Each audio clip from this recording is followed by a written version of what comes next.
Hello, and welcome to the Blackbridge Mindset Podcast, where culture, entrepreneurship, and business intersect to fuel inspiration.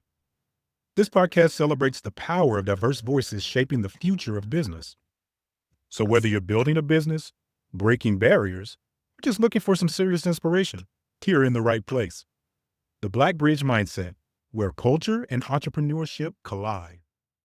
So we're started. Yeah, this is Mike. This is Black Bridge Mindsets, our very first episode. So it's going to be a little rough, but it's going to be fun. It's going to be great. We're going to look back on this in a year and be like, damn, y'all done came a long way. I am so excited to have two of my best friends here hosting this show with me. I have Chris Johnson and Ken Peak. So, Do you want to be Chris Johnson or do you want to be CJ? either works. Cookie. I'm not going to call him Cookie. I may No, accidentally we call won't you be doing Cookie. that. My CJ is bad. perfectly You, fine. you need to prepare yourself because we may accidentally call you quick. But That's yeah, I'm fine. here I'm with gonna two of wear my a Cookie Monster shirt one day. Oh, do it, please. I'm wearing my Capricorn shirt today, but you can't even see it because I have my camera set up all wrong, but I'll fix that for next time. But like I said, I'm super excited to have two of my best friends here with me today. CJ, where are you coming in from? And introduce yourself a little bit. Yeah, I am actually coming to you all the way from Columbus, Ohio, home of the Ohio State University Buckeyes, your NCAA football champs for 2024-2025. A little bit about me. My background is engineering. I am a fire protection engineer by trade. I design fire systems. But in my free time, people that know me know I'm big into music, just regular things that regular people do. And every now and then I'm known to sit at a bar and have a nice salty margarita. Nice. OH. Hi-oh. And then, of course, one of my other best friends, all the way from the ATL, Ken Peak. How are you doing? Introduce yourself. Let the people know who you are. Everybody, my name's Ken. I am checking in from Atlanta, Georgia. I'm doing well. I'm excited about today. It's going to be a great day. Excited about the guest. Excited about doing this with the two of you. This is going to be a great venture. As background, my background is in finance, asset management, securities, brokerage, all that fun stuff. So let's have a good time. Yeah, no, By I'm the way, you're excited. welcome. Yeah, thank you. And my name is Mike Lovett. I am in Chicago, born in Cleveland, lived in Columbus for 15 years, and now in Chicago, Illinois, doing my thing. And what is my background? I'm engineering, site acquisition, entrepreneur, and all the things rolled up in one. But I'm loving it. And through my journey so far, I've met these two guys and the guest who's coming on here in a little bit. She's one of my favorite people. And we if the campus could talk at OU, as they would say, they will have some crazy stories to tell about the both of us, but we'll get into that later. So with that said, what's going on, y'all? What's been happening this week? What's going on with you, Ken? What's going on with you, CJ? Anything fun? You mean trying outside of trying to survive? What's happening? So yeah, no, things are good, Be right? careful. Yeah, spring has sprung here in Atlanta. Looking forward to that. Some good weather is definitely on its way. Otherwise, not too much crazy. Not too much else crazy going on. Did get some tickets for R&B only here in Atlanta for next weekend, so I'm definitely excited for that. I know Round two. round two, you guys will definitely be missed. But You didn't invite us this time. listen, I just decided to do it, and you're always welcome. And actually, the following day, JoJo's going to be here in concert too. So get a ticket to go see her. Okay. I can see you at a JoJo concert. To I'm the taken old by school. JoJo Siwa. First of all, don't. What about you, CJ? Anything going on? Anything crazy this week? Yeah, there's some pressure situations right now, but I can't discuss yet. And I think you all know what I'm maybe talking about. Outside of that, things are good. Just finished the season of volleyball. Took first place in the regular season, third in the tournament. Not too happy with the tournament finish, but I'm okay with that. Good stuff. Yeah, NCAA tournament's about to start. Just warm weather, get to soak that in and sit out on the patio and watch some basketball and just be free for once. To get out of the house, ready for it. Yeah, no, I hear you. And the weather's been nice here in Chicago for the last couple of days. So unfortunately, I have not been able to go out and enjoy it, but it's all good. I'm with Ken. Life is just lifing. I looked at my stock and my portfolio and all that craziness the last couple of days. I'm telling y'all, it is March 11th. Don't look. It's a sad day. I've lost so much money over the last couple of days. Start pumping some extra money into some stocks now. Now is a good time, right? Because everything's Right. low. Talking business, talking money. Do it now. There you go. But anyway, so thanks for catching up for the week. But I am super excited about today's show. Not only is it our very first show as the Blackbridge Mindset Podcast, but we have our very first guest, who is one of my very favorite people. And I'm going to have to read this, because if I don't read it, I'm just going to fumble all over the place. So bear with me. Those who are watching this on YouTube, you're going to see me look at a screen. But those who are listening, just listen up. Because today, we are diving into the inspiring story of Ronita Coleman, a trailblazer in real estate development and community impact. With a mechanical engineering degree from Ohio University and an MBA in business, Ronita has built a dynamic career, formerly as a GM executive for over 24 years, and now as a powerhouse entrepreneur, mother, and real estate developer. As co-founder of Coleman Allen LLC, she's leading the charge to revolutionize Casa del Rey, a century-old historic building in Pontiac, Michigan, turning it into 50 affordable housing units. But her impact doesn't stop there. Ronita is also a key player in Women Empowered to Build, a program designed to uplift and equip women in real estate development. In this episode, we'll explore her journey from engineering to executive leadership to real estate, the challenges of revitalizing communities, and how she's paving the way for future women leaders in the industry. Get ready for an inspiring conversation on turning vision into reality. Without further ado, one of my favorite people, Ronita Coleman. How are you doing? Well, thank you. Thank you all for having me. Good evening, Mike, Ken, and CJ. I am excited to be here. I'm inspired by what you all are doing. So keep up the good work to continue to inspire others in this space of entrepreneurship. Thank you for I giving us appreciate your that. time. Yeah, thank you. No problem. Yeah, I don't know if you understand how excited I am that you're our first guest. Like we're thinking about who should our first guest be? Should it be somebody we don't know? Should it be somebody we know? And I was like, we definitely should do somebody we know, because one, we're new and we didn't want to do anything crazy with some stranger and they were like, who are these knuckleheads? But two, I just want it to be a special moment. So to me, having you on as our first guest is very special. And I appreciate you taking the time to do that. Thank you for thinking about little old me. I Yo, can't tell the accolades behind your name. I was about to say, I've seen you in the papers. I've seen you all over the place. But with that said, tell us a little bit about you. Tell us, how did you get started in your entrepreneurial ship? Let's try that word again. How did you get started as an entrepreneur? I'd like to say that I always had an entrepreneur spirit. I had people around me. I know in our communities and in my family, there are a lot of people that hustle. You have a job, but you hustle on the side. I recall my mom, she worked for the UAW at General Motors when I was growing up. But on the weekends, she was doing hair or nails or something to make some extra money on the side. My brother, he did a lot of different things on the side, and so did my dad. So I guess it was always in my blood to be an entrepreneur.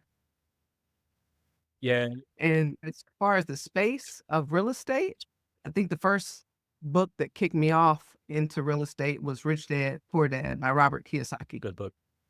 And my first real investment was actually my grandparents' house. They got older, they couldn't live there anymore. They moved in with my mother. Somehow or another, the house got sold off. A few years later, I found it in a foreclosure listing. And I was like, my grandparents were staples in the community. It was like an heirloom to me. And I didn't want to see it just go to anyone. So that was my first investment. And that was 20 years ago plus. And today that house, I still own it. And it's a group home for reentry, substance abusers, things of that nature. So it stands and represents a community to support community just like my grandparents. That's awesome. Very nice. Yeah, I love that.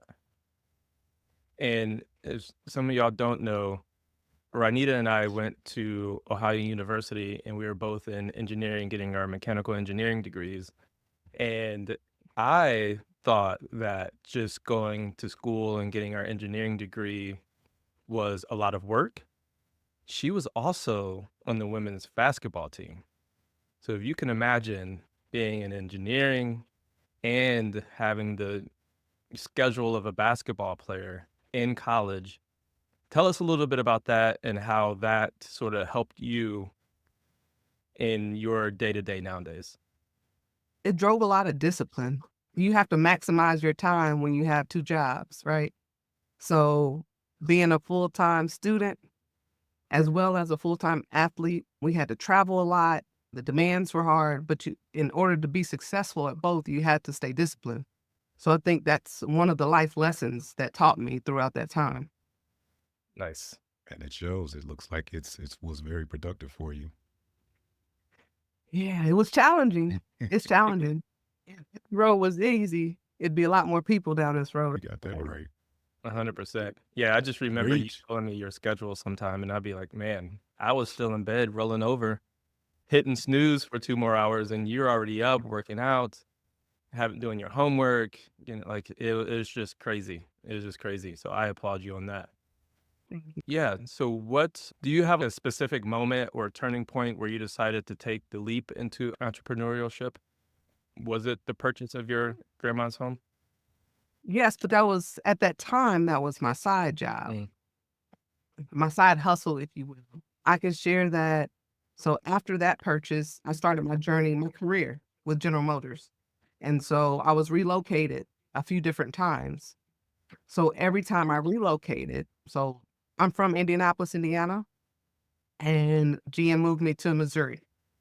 And so when I went to Missouri, I found a foreclosed home, right? And while I lived there, I improved it. So I sold it in 2008. You know what that looked like. The market was down. It was horrible. But when I moved, I was relocated to Michigan. I take that back. I bought a home in Indianapolis, then to Missouri. But each time, no matter what the market was, I never lost money because I bought so much below the market price that when it was time to sell after the improvements, I still made money or at least broke even. That's awesome. Yeah. And then I came to Michigan. I was relocated to Michigan from Missouri. I bought another foreclosure. I flipped it. At the time, I met my husband to be, and he was on board with continuing the journey of fixing and flipping. And we got to a point, we got married, we had a child, and I can recall we were at a fix and flip. I had a 6-month-old. I'm trying to feed the baby in the car, and then I have to go back to work, and it was just too much. And I said, if we keep fixing and flipping, we'll always have to keep fixing and flipping. And the journey was getting a little rough for me.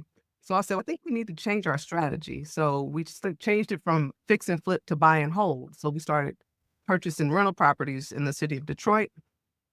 And we have 10 doors there. And I was like, we can continue to scale, but it's easier if we go into commercial. So fix and flip, buy and hold residential to duplexes and fourplexes. And now we have a 50-unit apartment.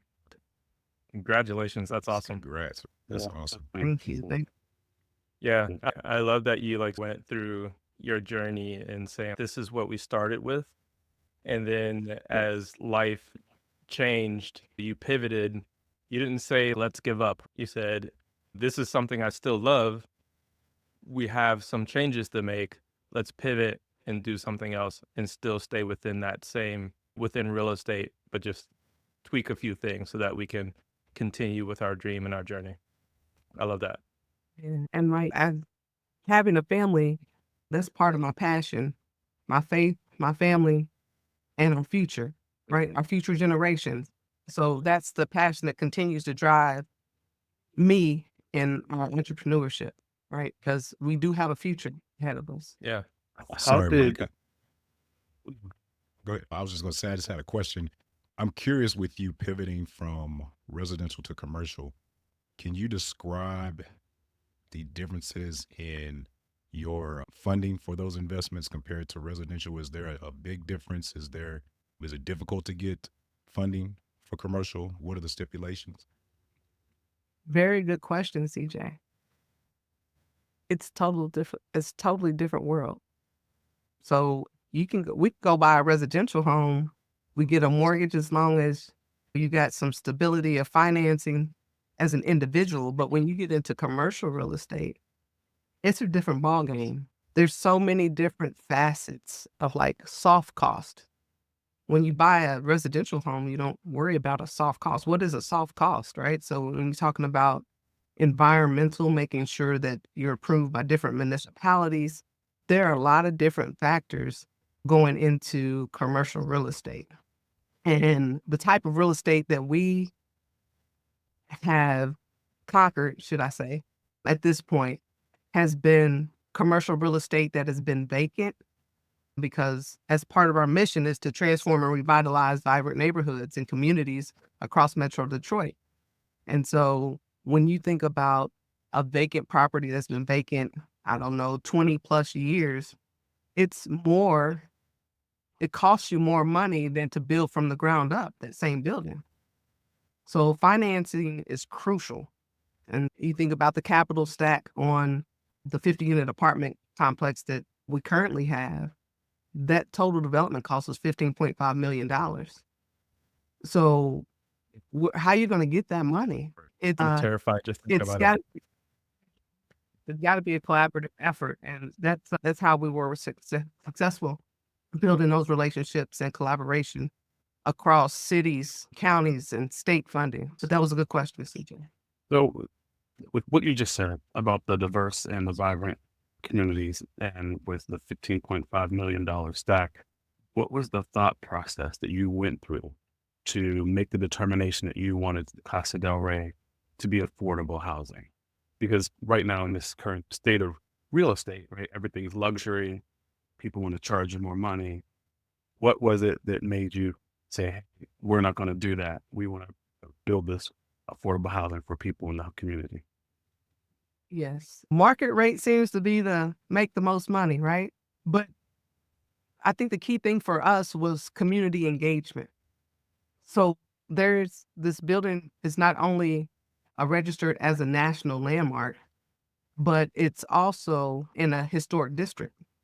And so that community or that district comes together we were able to meet with them to understand what the needs were.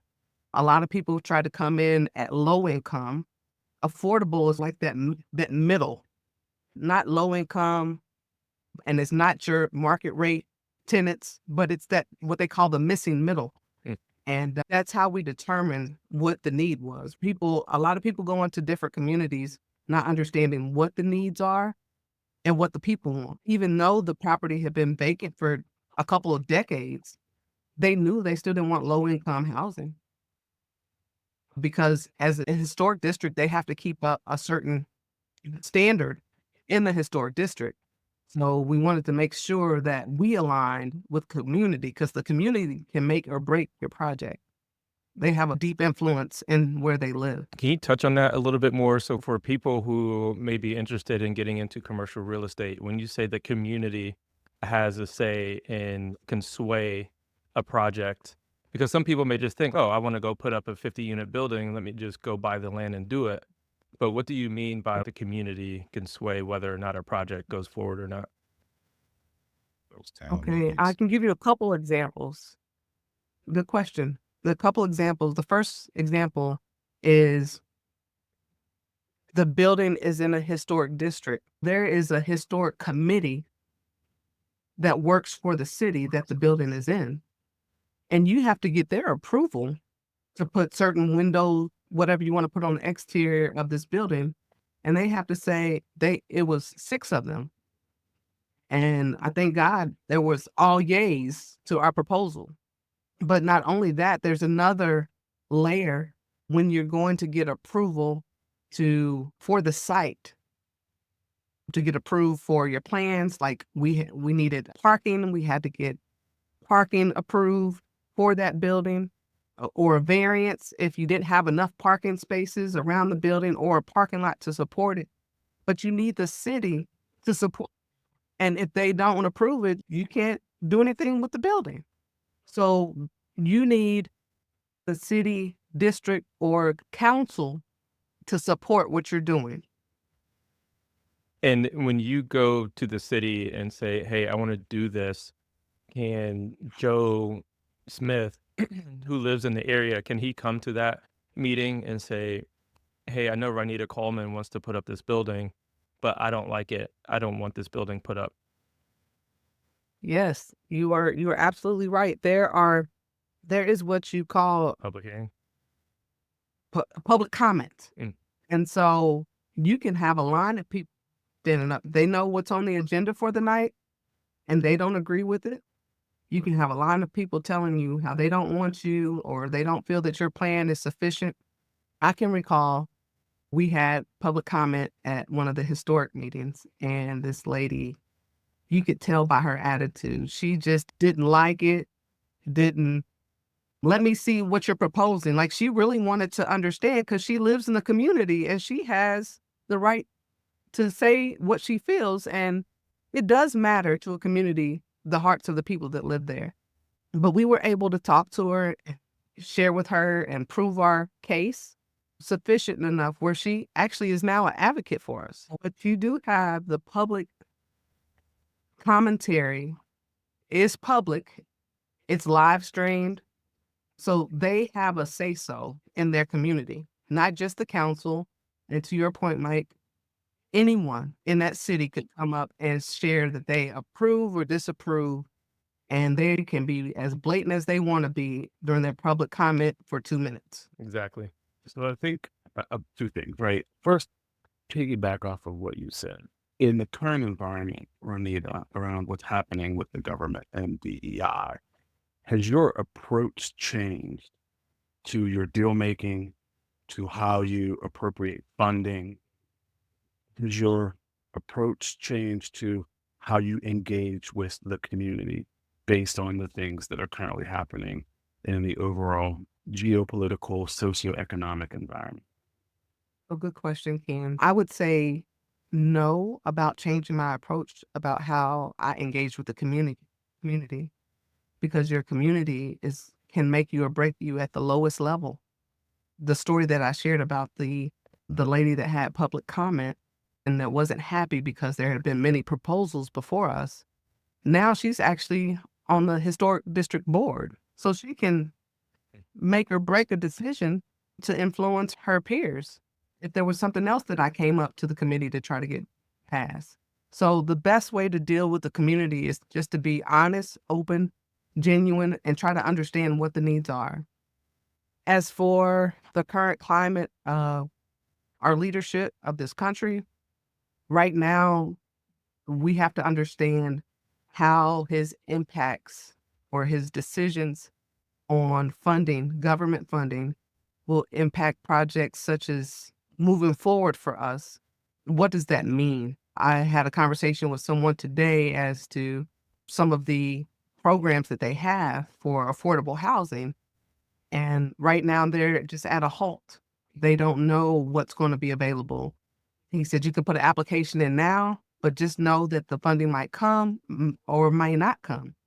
We are pivoting, trying to understand what that looks like. It might look like RFPs, going after different contracts versus just applying for funding. It may shift that direction. I'm not sure, but we're fluid right now with the current climate. You I think, may this.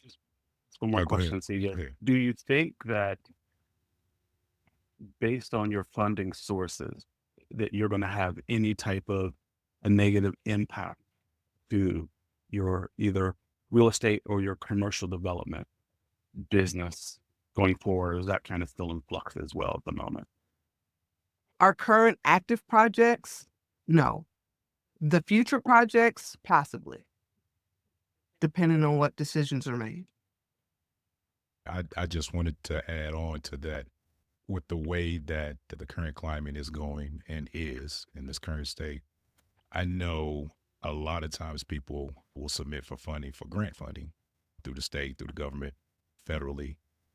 There are organizations out there that fund historic projects, especially minority historical projects. I was going to share this information with you off air, Ronita, but a friend of mine is the actual president of the National Trust in Washington, D.C., and his organization actually helps historical sites, minority-owned historical sites, be more specific, with transitioning and building up their facilities, their buildings. I know those grants are not tied to government funding. I'll share that information with you after the show. And then there's also, I'm Oh, sure for there are sure. definitely other organizations, and these organizations are funded by generous people around the world that just want to help the community in one way or another. I appreciate that contact. That would be awesome. Shout out to Brent That's a, Legs, that'll be. Paducah, Kentucky. You may need to shout them out again. I don't think we heard you. I Oh, just, I just said that might be one of our. Oh, say it again, CJ. I don't know. I was just giving my best friend I grew up with, Brent Legs, a shout out. That's the gentleman that I'll be Okay. getting you in contact with. Awesome. Nice. All right. One question for you. What does a typical day look like for you as a business owner?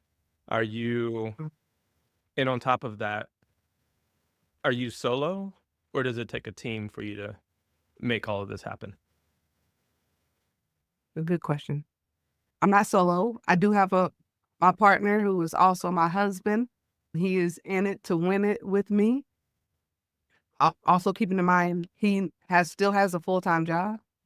I am now a full-time developer, Let's go. and we have a 6-year-old. A typical day for me, and let me add to that before I shift to my typical day.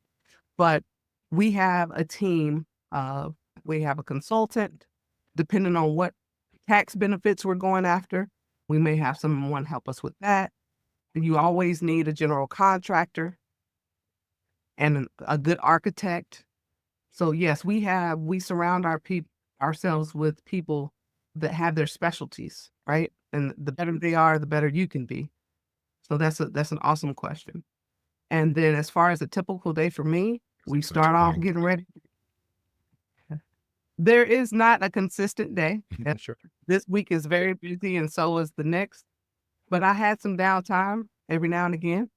But a typical day would start off with getting my 6-year-old ready for school, getting breakfast made, walking her to school partially. And then I might have a few different meetings with maybe some partnerships that may be lined up or some conferences that deal with real estate and the trajectory of commercial real estate. I'm a part of different groups, women's groups, minority groups, majority groups. So you want to be involved and in the know with what's going on in your business. And so that's what I try to do and continue to build relationships because relationships can make or break you. Yeah, for sure. And you talking about building a team earlier, that's where I am in my real estate journey. Like you're way ahead of where I am. But in any business, not just in real estate, I'm starting to learn that a lot of CEOs and people in your position, they don't necessarily have their hand in everything. They're not an expert in everything. So just like you mentioned, you have your architect. You're not an architect. You're not an architect, excuse me, but you're the head of this moving machine and company. And when people see you and you build this big thing, they're like, oh, Ronita's an architect. Oh, she was able to do the civil stuff. But in all actuality, people don't understand. Like it takes a team in order to move a company in a certain direction. And I'm starting to learn that because a lot of people think, oh, it's just me. I need to make the cold calls. I need to do the bills. I need to do I need to be a transaction coordinator. I need to be blah, blah, blah, blah, blah. But you don't. You just need to get the right people in place, right? Yes, but keep in mind, my fellow mechanical engineer, I'm not an architect, but I can read a print. Listen, You say it again. you hire professionals, right? Mhm. But you also know the basics of what they're doing. You understand what Mhm. they're doing. They don't take advantage of you. Not to say that people will, but not to say that people People will. just understand the basics of what they're doing for you to help you become successful. 100%. Couldn't have said it better myself. You know what just popped in my head? My worst class in college, electrical engineering. And Aaliyah, dust yourself off and try again. Yes, If I remember that. Can I share what you used to Go say? ahead, do it. Say it. You all know the song. If at first you don't succeed, dust yourself off the track. Mike changed the course to that song. If at first you don't succeed, you dust yourself off and register for the class again. Yo. With electrical engineering and chemical engineering, I had to register for the class again a couple of times. It's all good. Listen, I felt that way about fluids. You have a degree though, don't you? I sure do. Okay. It's in my little Rubbermaid tub in storage downstairs. That poor I'll have a thing just wall like collecting yours someday. dust. What'd you say? That poor thing's collecting dust, just trying to get out. It's wrapped up in my It's all cold and lonely. nah, you good. All right. Work Rita, for that. Can I want to, you mentioned in your day-to-day, during your day-to-day discussion, and you said you had a busy week.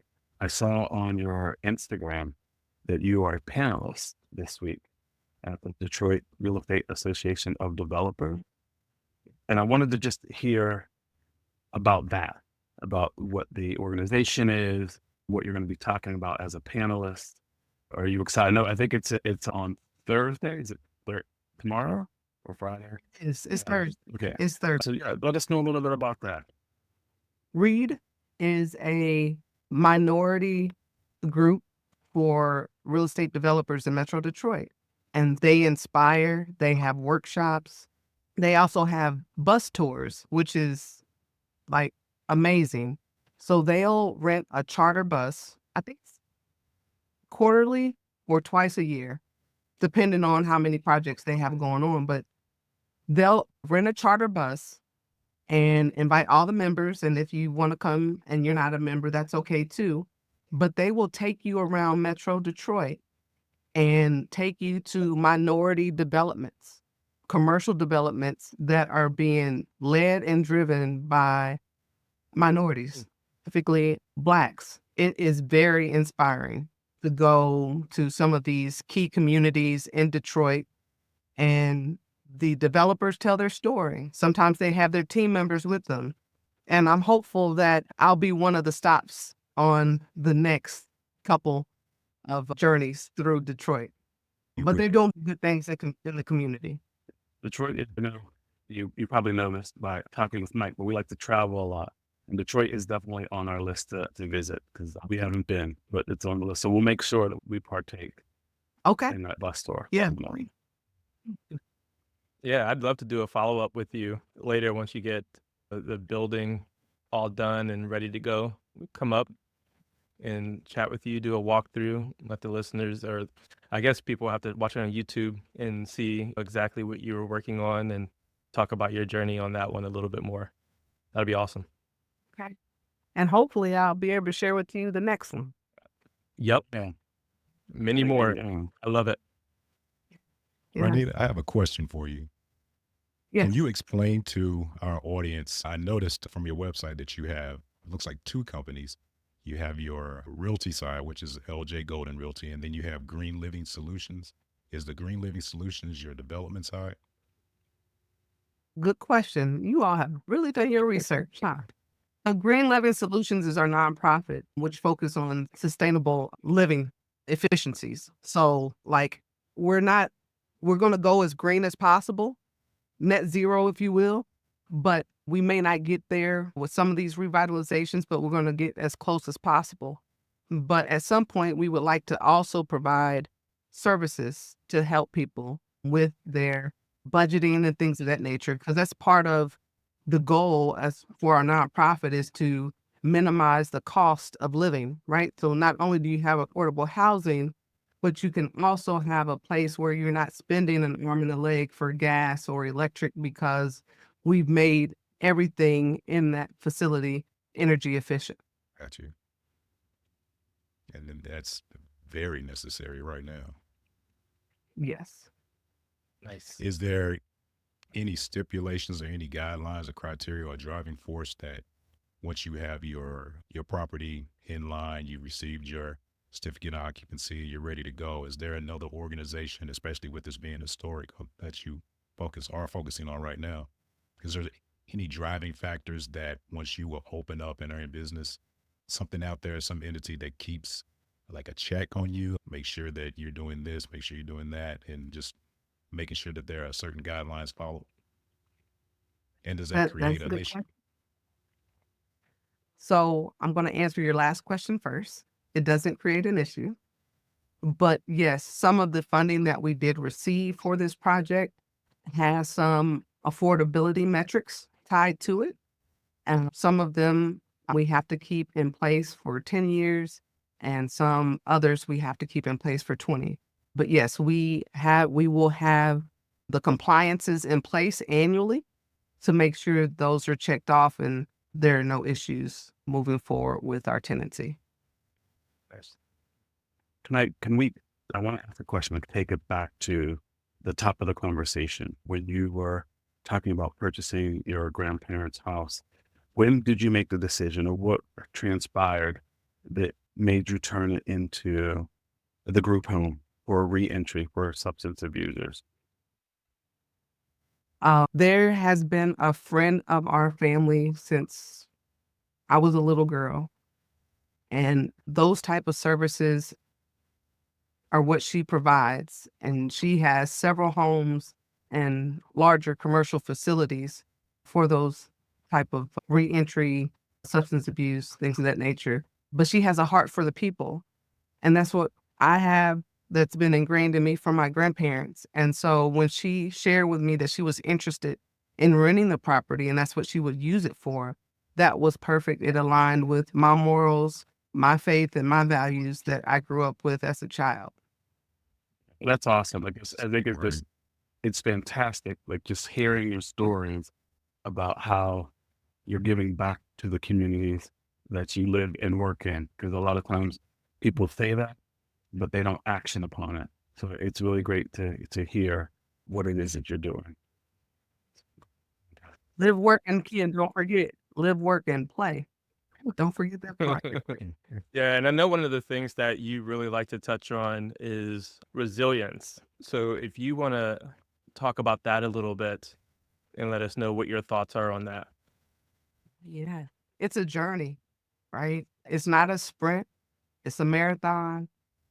And there are a lot of hurdles along the way. We look at the Olympics and we see the 100 hurdles and 300 hurdles, but could you imagine a marathon with hurdles? No. Well, if you just put that into perspective, it's a lot of challenges along the way. It's a lot of challenges with just being a developer. But when you're trying to scale up, when you're not the majority in that space, it can be quite difficult. And it's easy to throw in the towel. So you have to be resilient in this space. You have to be resilient in life, right? But if you want to go where nobody's gone and do what nobody has done, then you have to be resilient in your ppursuit of it. 100%. So you just mentioned live, work, and play. Tell us how you enjoy your downtime. How do you relax? What does play look like for you and your family? I guess I have to give two sides to it, right?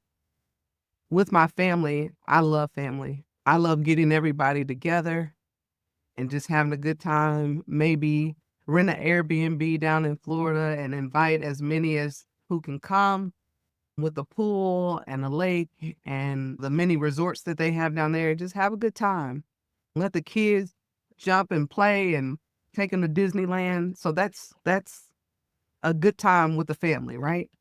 But then there's the flip side of it where I've gone and I'm just getting back from Miami on a solo trip because I just need that downtime to decompress. Retail therapy is nice as well. We know about that. Okay. So yeah, I think it's two sides to it, right? I have that family time and for me, I'm always going. But just to take a break and breathe without any distraction, I like some me time as well.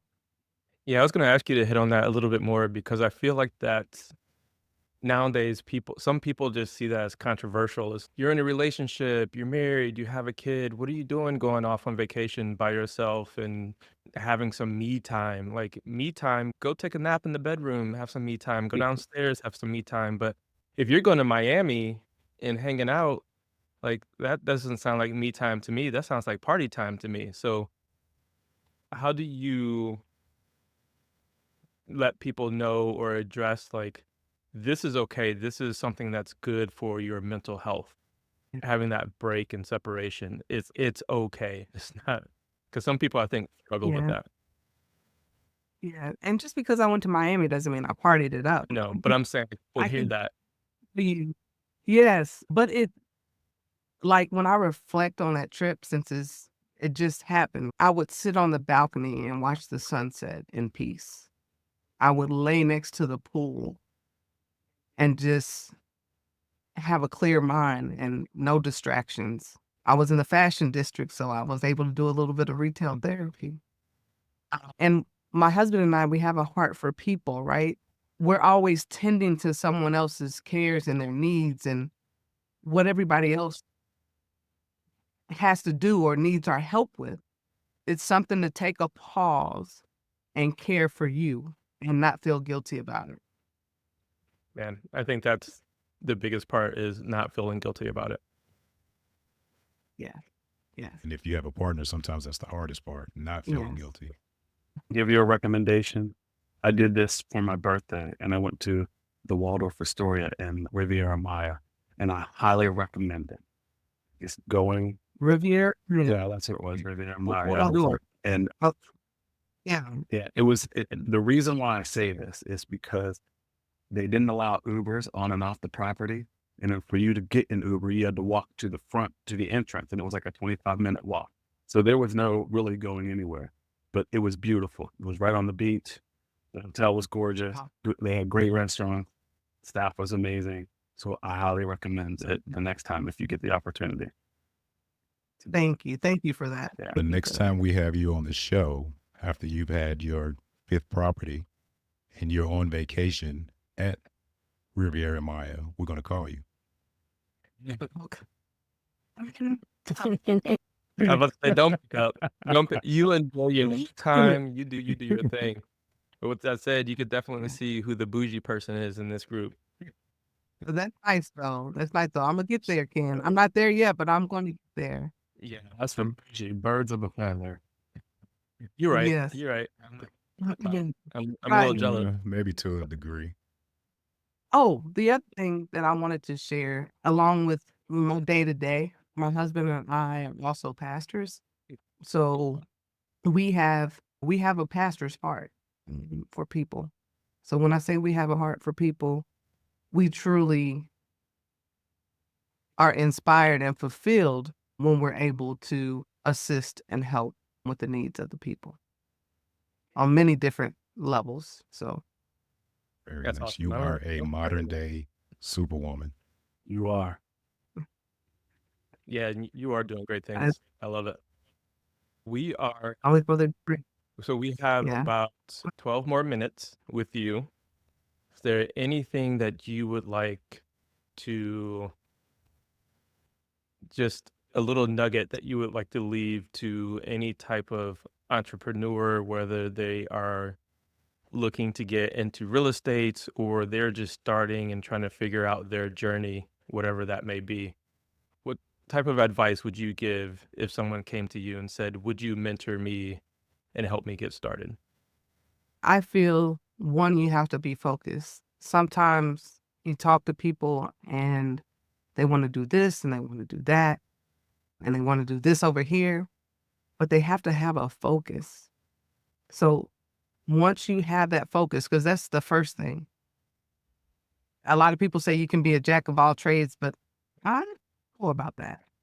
So once you have a focus, you just dive into it, understand it, get engaged with the different groups that are in that industry, and just do your research. And then at some point you have to dive in, because a lot of people want to get into real estate and they say they want to do this and they want to do that. But when it comes to buying that first property, they freeze. And so if you don't dive in at some point, I don't say dive in too early, but if you don't dive in, you'll never fulfill that goal of entrepreneurship in that field. So you got to stick your toe in the water and test it, because you really don't understand what it's like until you're truly engaged and surrounded by the waters of that field. Yep. And what was my favorite phrase starting this all out? You have to take imperfect action, right? And that's what you're talking about. You just have to jump in and do something. You'll learn something. But I don't know Yeah. if I could show this, how this looks. But there's a book called One Thing. I'm reading it. I tried to make it the whole thing, but One Thing. And that is exactly what you're talking about. And that's what it focuses on. It's like people try to, I'm going to stick with real estate because that's what we're talking about.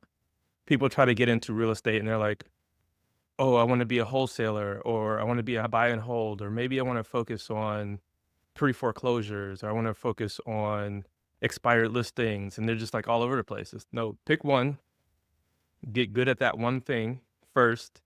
And then once you're good at that one thing, then hand it off to somebody else in your business.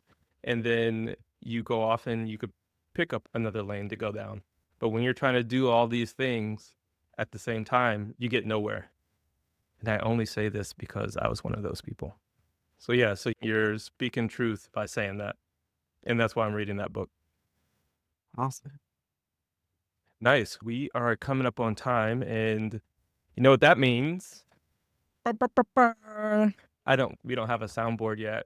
Yeah, you need to edit that out. We still broke, so we got to make our own sound effects. But Buy a playful toy.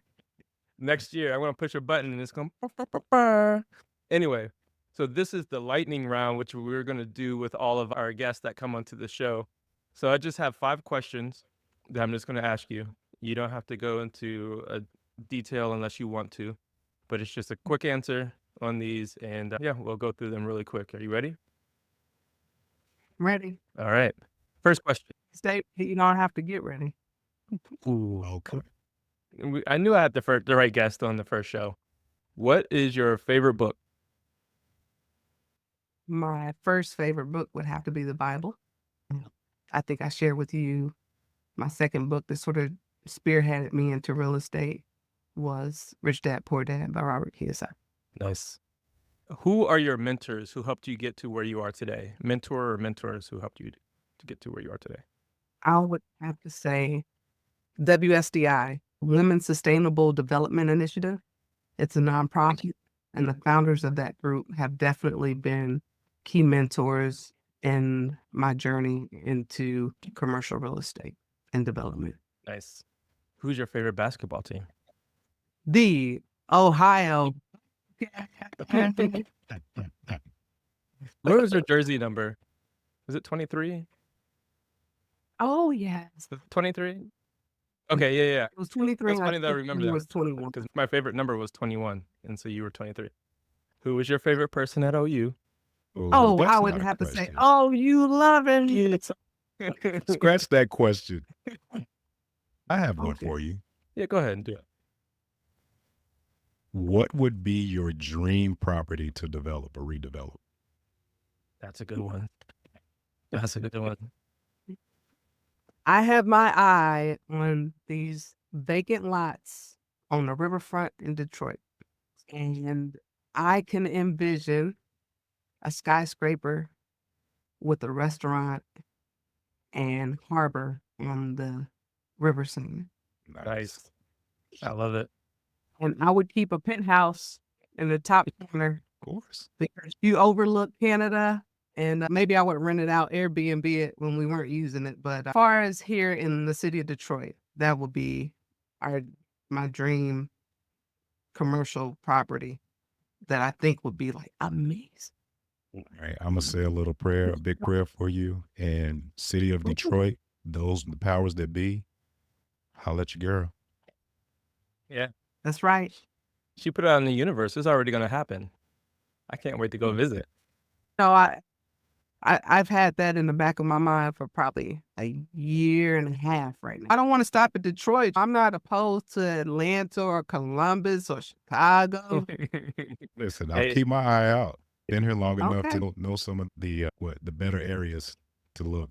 Okay. and listen, I'm becoming a private money lender, so I'll give you my $2 that I got left in my account after everything that's happening this week. But I hear I you. want I hear you. 15% though. I want 15%. Can I ask one more question? Line. Oh, sorry. You said, "Oh, What is the best piece of advice that you've received, The best piece of advice. either personal or business or both? If it relates to both, the best piece of advice you've ever received. I'm going to give you a simple, but it always stuck with me. My mom gave it to me. Is if you want to go after something, ask for it. The only thing a person can say is yes or no. But if you never ask, you never know if it could be in your hands or not. yeah, She used to say that too. great piece of advice. Perfect." All right. With that said, we're gonna keep our promise and not keep you over time. This is closing our very first episode of the Blackbridge Mindset Podcast with Ronita Coleman, who has graciously come on, dropped some nuggets, given us her story, and I will always love you for this. Thank you for entrusting us. Thank you for coming on. You look amazing. I'm not surprised. I saw your picture you sent. I was like, oh. And that's going to be on our flyers and everything, or our flyers. Man, how old am I? That's going to be on our marketing when we send it out. But yeah, I can't thank you enough for this. Was a dream of mine, and I came to these two, and they were on board. And I am so thankful to have a community of people to be here and make this happen. Like I said, we're taking imperfect action this time next year. We're going to look back on this. Guest number one, next year, we're going to bring you back on, and we're going to relive all of this, and it's going to be just as good, if not better. And I love you for this. It's an honor. It's been an honor. Thank you for just thinking of me. Not only thinking of me, allowing me to be your first guest. So I truly appreciate you all. Thank you for the tough questions. Thank you for allowing me to be transparent and just sharing my story. Yep. One thing I wanted to bring about before we break from this, Ronita, would you please tell the people how they can get in touch with you, how they can view your information? Of course, LJ Golden Realty. And on Facebook, you can find us at LJ Golden Realty. Instagram, you can find us at LJ Golden Realty. And if you want to send me an email, you can send it to me at info@ljgoldenrealty.com. Nice. And we will have all of this stuff in the comment section of our YouTube page. So go over to YouTube, check out the video. You'll see all of the information on how you could get in touch with Ronita. And Ronita, I apologize ahead of time. But the other day, I came up with something that I'm going to have everyone do on the show. Uh-oh, I'm afraid. You should. Be very afraid. All right. It's not as bad as he's making it sound. You got it. It's not as bad as I'm making it sound, but it just feels silly. So I think it's going to feel silly for a while. And I Okay. got to make sure I'm in camera view. So what I want to do at the end of each show, I'm going to have everyone do what I made this up. So you could tell how my brain works. We're going to do a Wakanda Peace Pause. And we're going to do this just as something that we're going to do at the end of each show. And every guest is going to have it. We're going to post it. Everyone's going to be doing the Wakanda Peace Pause. And what it is, you're just going to go like this and pause for a few seconds so I could take a picture of it later. Show her again, Mike. Okay. Yeah, do you need to? Oh, you can't see me? She can't see it. Yeah. Wow. Yeah, Because I got my we only camera. saw one hand. So it's Wakanda, Wakanda Peace. And then you're just going to pause for a second so I could take a screenshot from the video later. Got it? Okay. Got All it. right. Just Let me gonna make sure I hold got my stance. and we're going to be good. All right? And for all of y'all So who are not Wakanda watching Peace- this on YouTube, you're missing out. You're gonna have to just switch over to YouTube and watch it. All right, you ready? You gotta tell me how you came up with this. Don't ask. Okay. All right, you ready? You come up with a better name than Wakanda Peace. Listen, I told you this is how my brain works. It's Wakanda. We're doing the peace sign, and we're gonna pause. That's Okay. listen. It's gonna be a hashtag someday. Okay. The WPP. Okay. All right, you ready for the Wakanda Peace Pause? All Yeah. right, just gonna hold it for a couple seconds. You ready? 3, 2, 1. Okay. I think we good. That'll be edited out. Don't worry, Ronita. Thank you. No, we're not gonna edit it out. It's gonna be in there. Thank you for Yes. everything Thank you. again. And yeah, I appreciate it.